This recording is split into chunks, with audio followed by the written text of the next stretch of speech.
College professors of Reddit. What's your "I'm surprised you made it out of high school" story? Not professor. So delete if this violates. But I was a teaching assistant for a biology course. We were learning about this species of animal lake mollusk. I think that could kind of choose how and when it wanted to lay eggs so that its young had the best chance of survival. Anyways, overheard this girl talking to her lab mate in lab about how her boyfriend may have gotten someone pregnant. She and this boy had been together, according to her, for a little over a year. And hopefully we all know that it takes about 8 to 9 months to make a baby from the time of conception. So, the girl's lab mate asked if she was going to break up with him since he cheated on her. This girl looks her straight in the face, no joke, and said he didn't cheat on me. Her lab mate was taken aback, but asked if maybe she had misheard. Nope. Long story short, this girl thought that humans could choose when to begin the moment of conception, and her boyfriend had told her that the baby hadn't been processed until after they'd gotten together and that he'd slept with this other girl over a year and a half ago.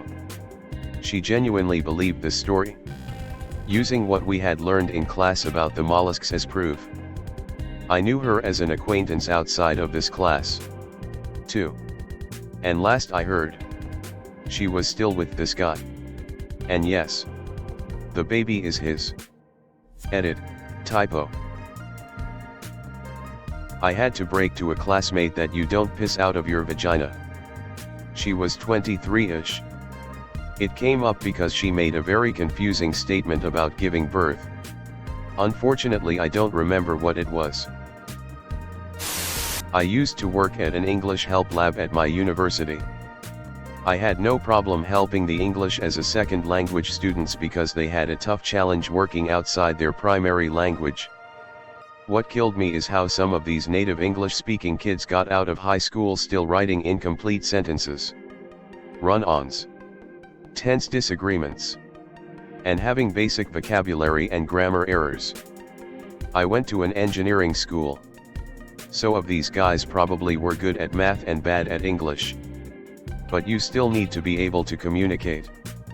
I don't have any one good story, but I will say that there was no pattern: inner city kids, suburban kids, country kids, East Coast, West Coast, South, North, Midwest, have the capability to graduate high school and still write incoherently. One of the more unexpected culture shocks I had upon entering the cubicle world was the astonishing number of mid to late career professionals who seem to think punctuation, spelling, and coherent sentences are optional when you're sending an email. Did Kevin ever make it out of high school? Kevin was going to be married and even had a son. Bringing home this little guy /CTBMPN7/ Edit. It was one of Kevin's teachers who posted, not Kevin himself. Here's the original comment. My friend's student teacher, early 20s. About to graduate college, is working in a lower elementary classroom, and spells words wrong all the time.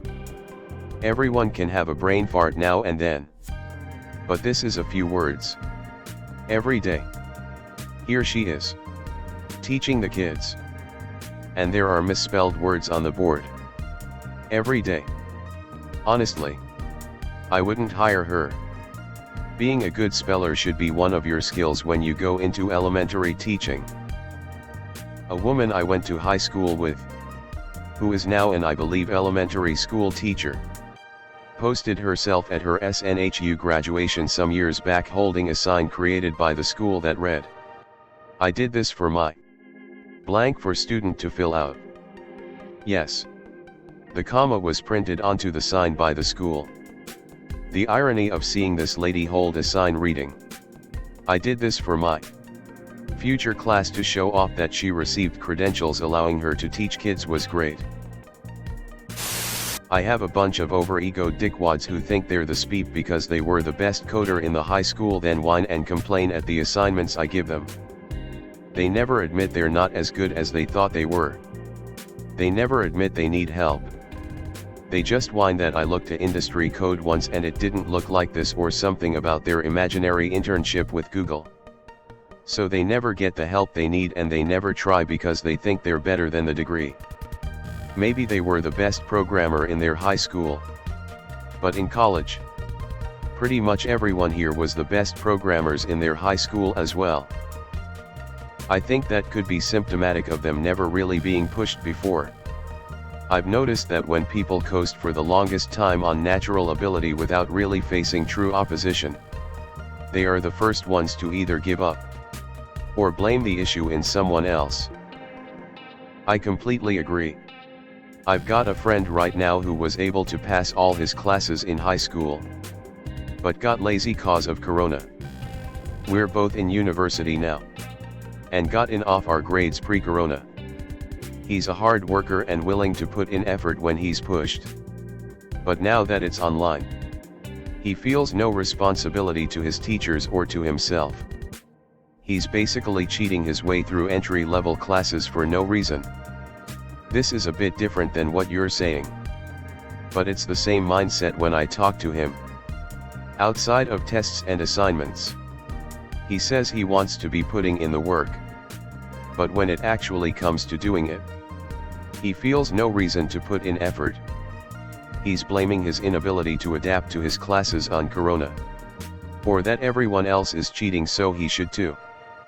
Don't get me wrong. There's a reason why class averages have spiked up.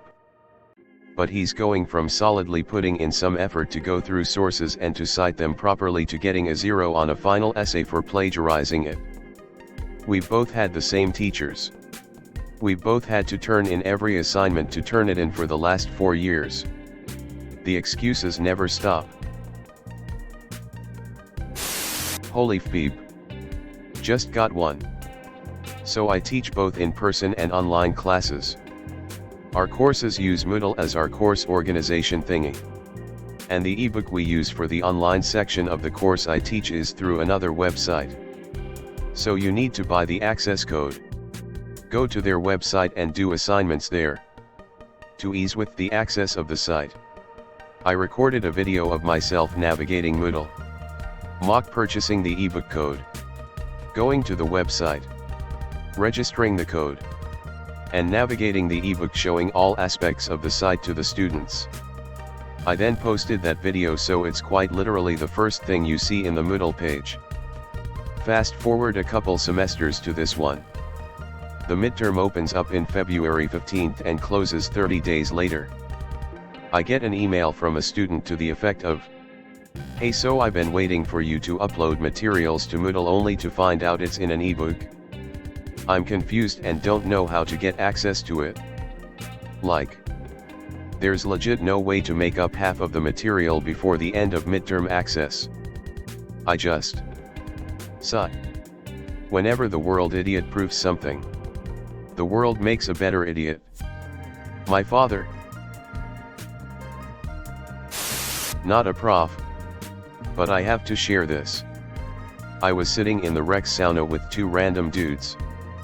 One was reading a paper. He was reading an article about how the city was planning to pump in water from a lake 60 miles away to meet demand.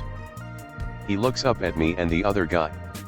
"What exactly is the difference between a lake and a river?" The second dude. "A river moves fast, but a lake moves slow."